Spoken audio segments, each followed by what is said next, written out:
to our channel. So today we're going to be reading another little golden book called Rags.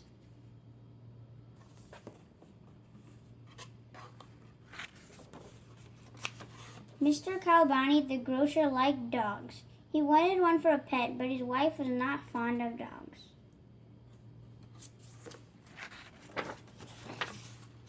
One morning, Mr. Smelt the fisherman across the street ran out of his store shouting, "Help, I've been robbed."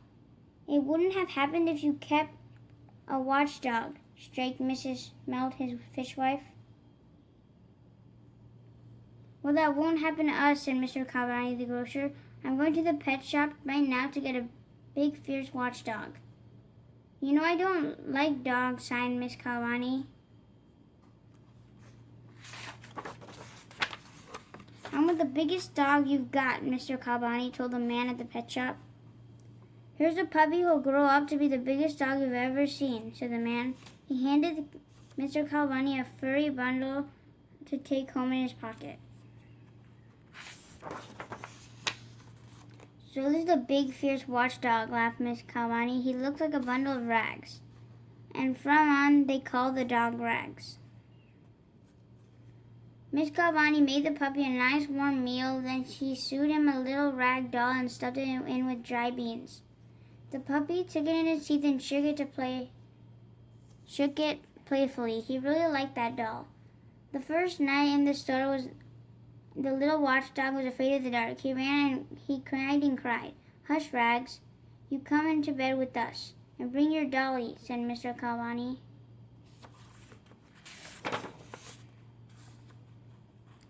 Rags grew fast. He ate and grew and grew.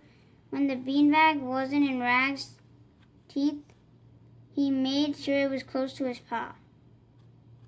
If the doll disappeared even for a moment, Rags would howl and howl. Some watchdog," sniffed Miss Kalbani. Rags grew so big that a wag of his tail would knock down a tower of soup cans.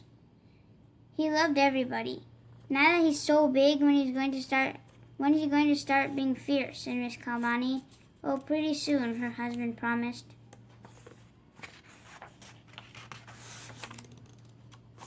"He'll toughen up when he runs around with other dogs," said Miss Kalbani. But Rags ran away from the first dog he saw.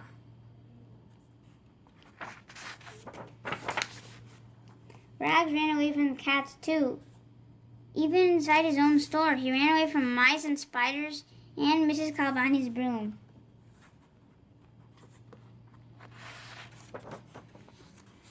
In fact, Rags felt safer off the floor. He jumped up onto the counter beside his beanbag doll and curled up behind the cash register. "Look, Rags is guarding the money like a real watchdog," said Mr. Kalbani proudly. Rags spent most of his time there. "Oh well," said Miss Kalbani, "at least he isn't underfoot." But one day, Rags upset a jar of honey into the cash drawer. He began to lick up the honey. He got some sticky dollar bills in his mouth by mistake. He ate up $7. Miss Kalbani was very angry. "And now he's eating the very money he's supposed to guard? He does to that pound in the morning," she cried. "Rags, you're no good, but I'm sure going to miss you," said Mr. Kalbani sadly. Rags sniffled a bit. Then he dropped his beanbag doll on the cash register and fell asleep.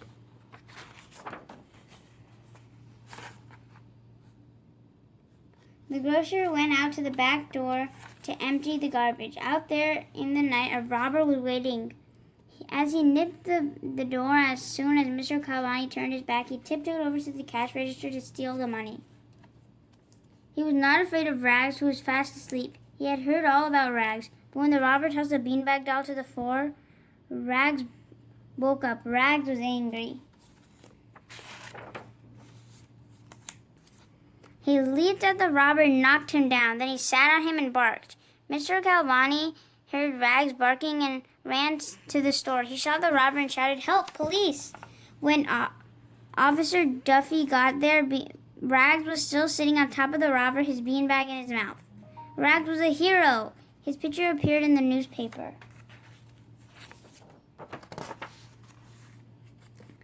I told you he'd grown up into a big, fierce watchdog, said Mr. Kalbani proudly. And he did, agreed Miss Kalbani, smiling at Rags. Rags wagged his tail happily and shook his beanbag doll. Hope you guys enjoyed Rags, and stay tuned for more book reads as we're always making new videos. And if you guys are new to the channel, consider subscribing. Take care, and we'll see you again soon. Bye. Bye.